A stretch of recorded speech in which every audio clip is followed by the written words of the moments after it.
तुम्हाला सांगतो पाहुणं 10वीत 52% मार्क होती मला. तवाची 52% म्हणजे आत्ताचे काही कमी नाहीत. गणित बिनित इंग्लिश विषयात लय हुशार होतो आपण. काय घेतलं आर्ट्सला ॲडमिशन घेतल्यावर कळालं डॉक्टर व्हायचं असलं तर सायन्सला ॲडमिशन घ्यायचं असतं. कशाचं काय, नाहीतर डॉक्टर झालो असतो आपण. नशिबातच नव्हतं आपलं डॉक्टर व्हायचं म्हणायचं त्याचा विषय सोडून. कसं आहे पोरांनो, आता तुम्ही नवीन आहे म्हणून तुम्हाला सांगतो, मी बी भरती झालो असतो. फिजिकली एक नंबर होता आपलं, उंची बिंची सगळं आहे. पण काय तवा कोणी मार्गदर्शनच केलं नाही ना.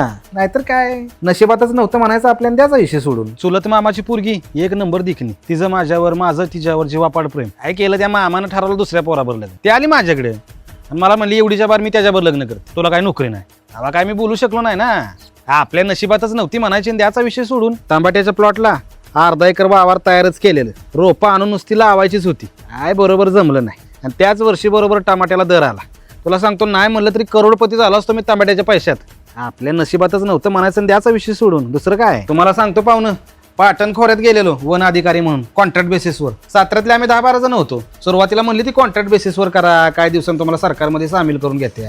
मी काय तिथं थांबलो नाही. मी म्हणलं कावा व्हायचं आणि काय कशाचं काय, निघून आलो. आणि काय दिवसानं माझ्यावरच्या पोरासने सरकारमध्ये सामील करून घेतलं. वन अधिकारी झाली पोरं. आपल्या नशिबातच नव्हतं म्हणायचं त्याचा विषय सोडून दुसरं काय. क्रिकेट खेळायचो मी, कपल्या सुसल्या रोह्या शिर्या आणि पोल्या आख्या सम्या विक्या सुकेश फौजी. एक नंबर बॅटिंग बॉलिंग सगळे एक नंबर क्वालिटी टीम होती आमची. जिकडे जाईल तिकडे नंबर काढायचं. लय भारी खेळायची पोर. काय झालं, जिथं आम्ही गावात ज्या ग्राउंडवर प्रॅक्टिस करायचो का नाही ते वावरच मालकांना नांगारलं. प्रॅक्टिस बंद झालं ना आमचं. नाहीतर मोठं क्रिकेटर झाला असतो, IPL मध्ये गेला असतो. आपल्या नशिबातच नव्हतं म्हणायचं त्याचा विषय सोडून दुसरं काय.